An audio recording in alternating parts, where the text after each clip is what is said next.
If someday you were to travel to the end of the branch west of Knapford, you would end up at a tranquil little village nestled deep in the valley. If someday you were to travel beyond that, you would be travelling along a small stretch of track to a bustling quarry. This is Toby's line, and he is very proud of running it. Every day he ferries workmen and stone trucks to and from the quarry, where Percy will shunt them ready to take to the harbour. Along the line there is a small country public house, which has stood for many years. Whenever happy town folk hear Toby coming, they will wave a greeting, and Toby will always reply with a cheerful... One day the tram engine was clattering cheerfully up the line with Henrietta. All was going well, until they began to notice a strange line of cars waiting impatiently along the stretch of road. We'd best slow down.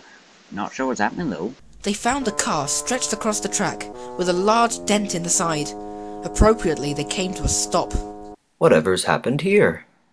I've been the only train to come down the tramway today, haven't I? Was this a railway accident? As police waved frustrated car drivers free of the debris, the owner of the pub, Mr. O'Donnell, made his way over to them. "You needn't worry, Toby. It's been like this for a while now. Chaos! From what I've heard, a building contractor's lorry came down the lane too fast and collided with a car. I never liked this road. There isn't even a speed limit. People take advantage and go as fast as they like, so they miss a good chance of having a discounted pint at the pub, you know.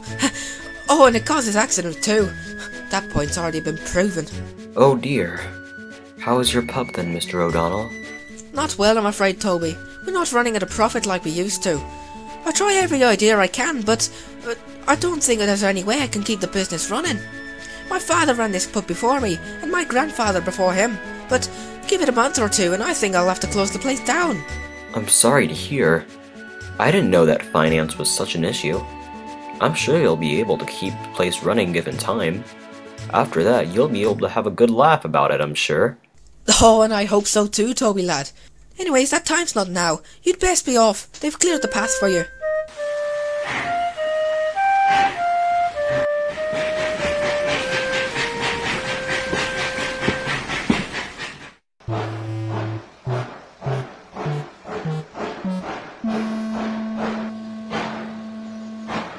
What's up, Toby?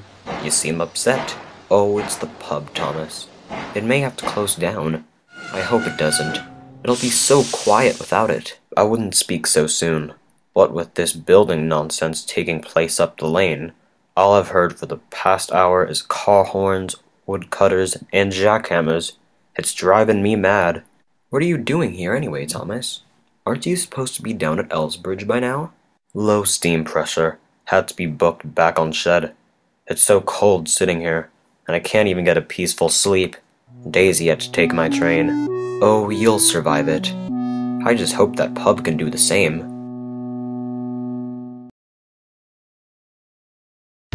He slept uneasy, but felt a lot better in the morning when his crew began readying him for work. He fetched his two coaches, Henrietta and Victoria, and chunted happily off in the morning sunshine.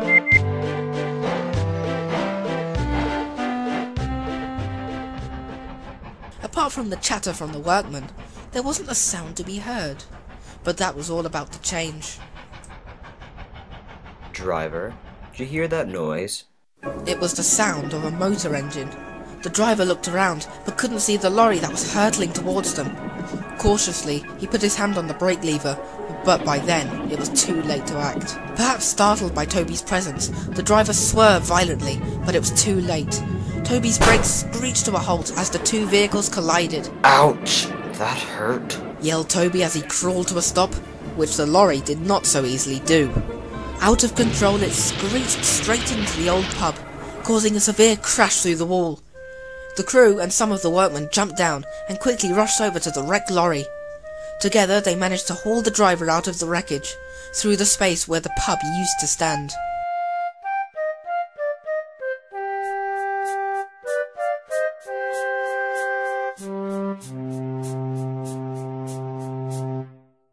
Please, sir. I didn't mean for this to happen. I never wanted this to happen. Never you mind, Toby. It wasn't really your fault. You should just be grateful that your controller's away for the next few days, your crew told me. Even so, I think I can safely say goodbye to this old shack now.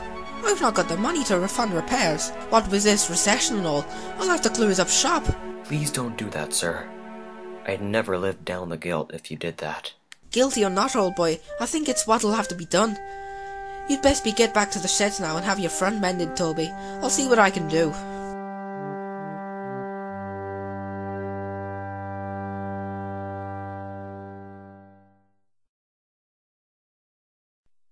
So the lorry just came out of nowhere and swerved into the pub? But how? Surely if he was following the speed limit, then he... That's just it. I don't think there is a speed limit on that road. The pub owner there said there wasn't anyway.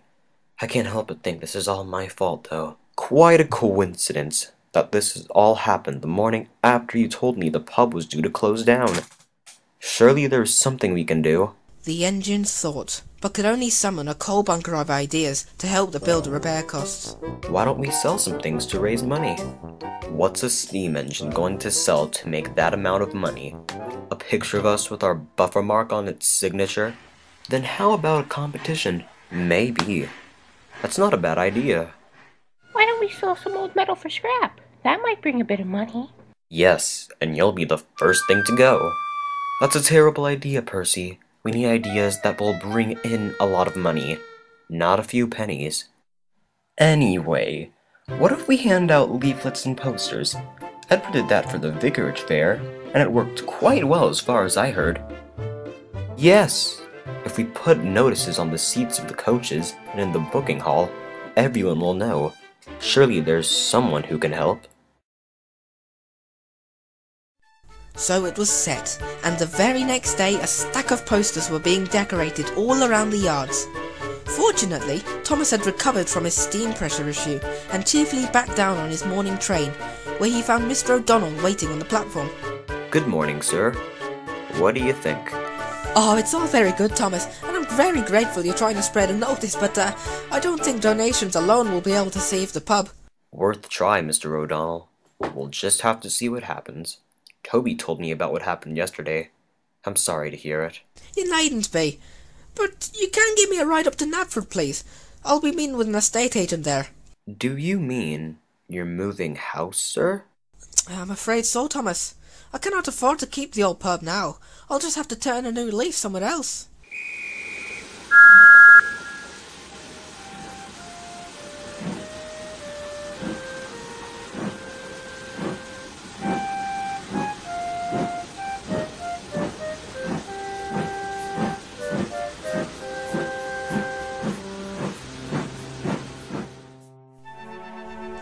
The news soon spread and set a solemn atmosphere throughout the yards. Percy was due to take maintenance gang to inspect the damaged track, but that was not what was bothering him. What's the matter, Percy? You're not your usual cheerful self today. It's Thomas. He said that I didn't think of a bright idea, and now the pub will have to close. I never have a good idea. Never mind, lad. I'm sure you'll have some good ideas in the future, but for now, we'd best get moving. Can't keep the road blocked all day.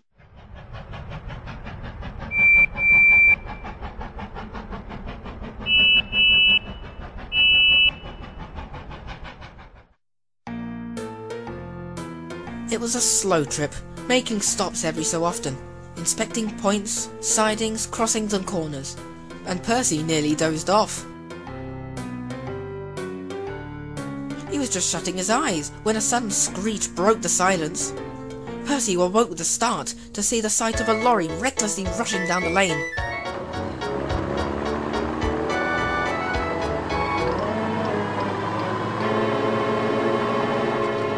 Come on, Percy. Let's chase him. We need some excitement with this job. Hey, hold on a minute. Oi, where are you going? These trucks aren't going to shut themselves. Are you sure we're allowed to do this, sir? What if we get hit by another engine? No chance of that. The trainway's been closed since the accident, and neighbours will only be at the quarry. I've got a good mind to say that's the same construction company that the other lorry belonged to. Indeed, it was, and although the lorry driver had no good reason to be running at such speed, he put up a good race against the little green tank engine. If we do catch the lorry driver, what will we do? We'll stop at the crossing and inform the policeman that there's a law-breaking driver near. All you have to do is get to the crossing before the lorry does. He's bound to be heading to the quarry. That made a lot more sense, and as the fireman built up a good head of steam, Percy drew ahead and sprinted as fast as he dared to the crossing. As thought, a policeman sat close to the line. Percy screeched to a stop.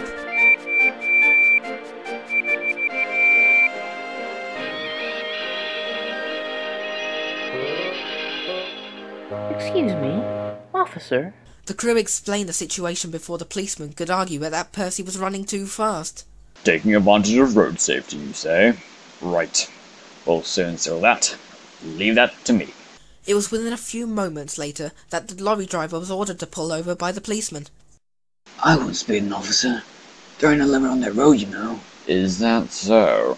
I understand that the lane is not the safest passageway for motor vehicles and railway engines alike, but it's safe enough for the average driver to use, and on a daily basis for that matter. Sir, I'm taking you under temporary arrest for severe reckless driving. I will need a word with your manager. And that was that. The man was charged for a few other things too, and this, along with the incident the day before, resulted in a large fine to the construction company, who were replaced for a more reliable building contractor.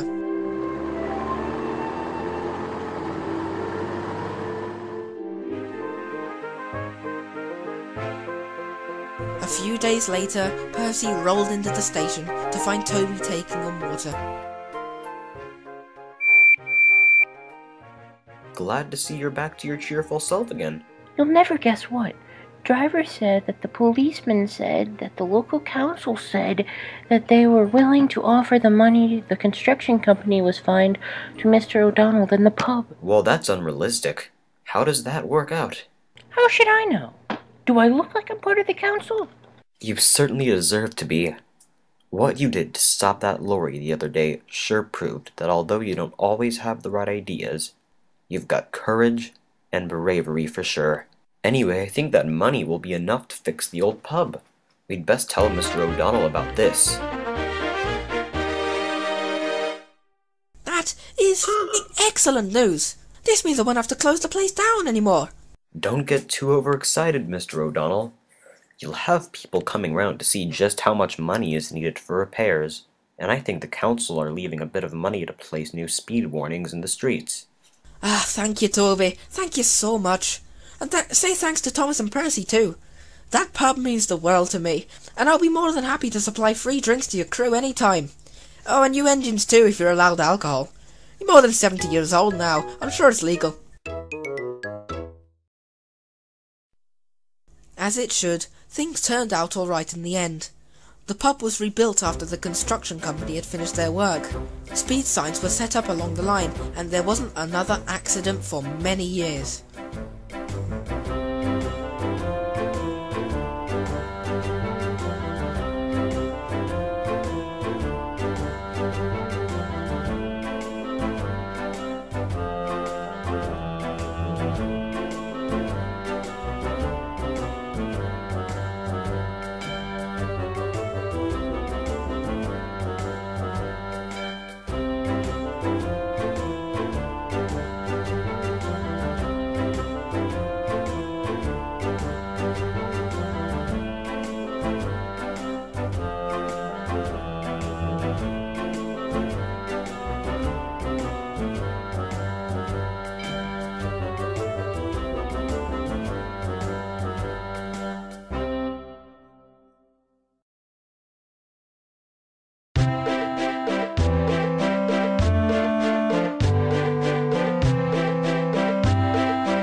Seems I don't always have ridiculous ideas, eh, Thomas? I think I'm owed an apology. Well... Oh, shut up. What do you need an apology for? The pub's fixed. There'll be no more accidents. We get free alcohol, everybody lives happily ever after. End of story. That is fucking excellent news! I think I'm owed an apology. bitch.